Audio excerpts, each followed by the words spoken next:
Nó thấy rồi. Nó thấy hai chán rồi.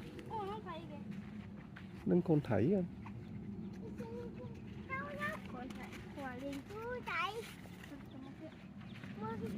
Còn là một đứa đó mới cái khơi cái nam thmो.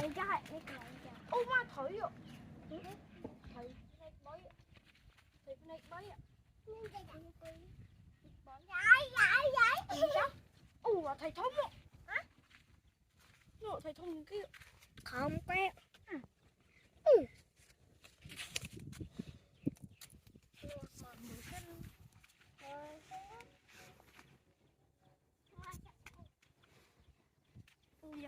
Ôi thầy thông ạ.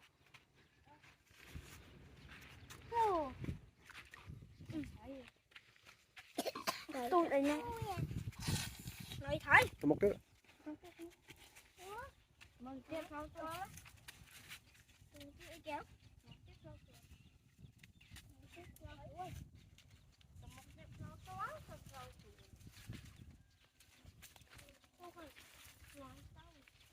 Ở xạ bên nó flow ạ. Xạ co flow ấy xạ.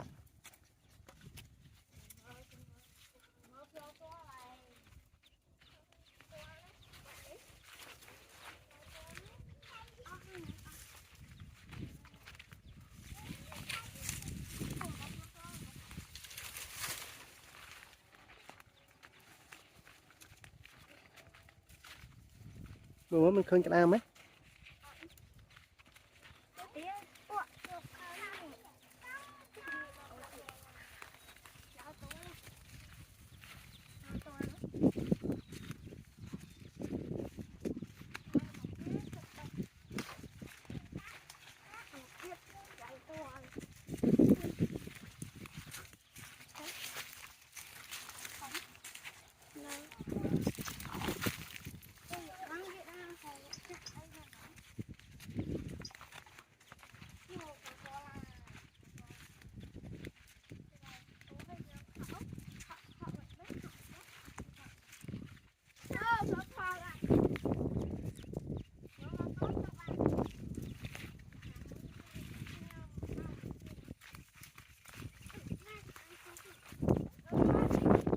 Cá đẻ nắng à? Mơ mơ. Thật hố. Hố xinh, xạ. Thật hố to thật. Còn những khao là cái này thì khao à xinh. Không bị khâu nhúng yêu ấy khâu rồi Khao à xinh. đúng khâu rồi mà thầy này bơi ạ không phải cái chạy mà giờ vào đúng rồi không cái này Những cái thừa tự hố đúng chạy về phố tôi thầy này bơi ạ tao chứ tao phải nô tao tao phải lấy công rồi thầy này bơi còn đây là ủa không hạ đuôi lắm đuôi dùm phụ lắm đuôi dùm phụ đuôi chuột phóng vừa xin cho nó chi chục lấy chẳng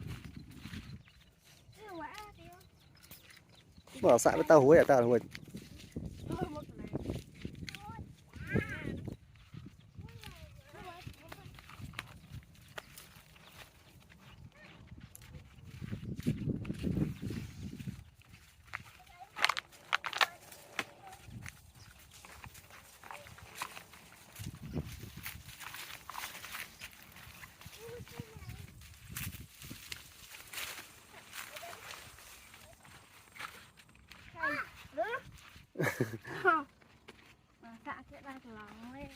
xạ với ắt thêm một cái xạ xạ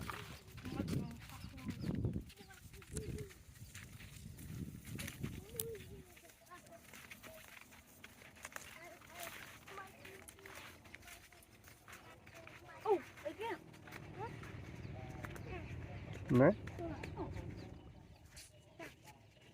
khơi ấy phóng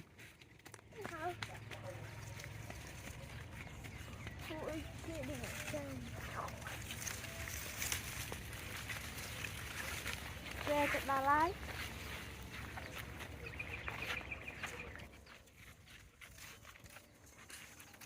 ôi mà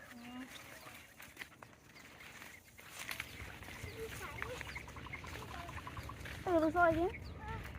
Ô thấy hai lần luôn.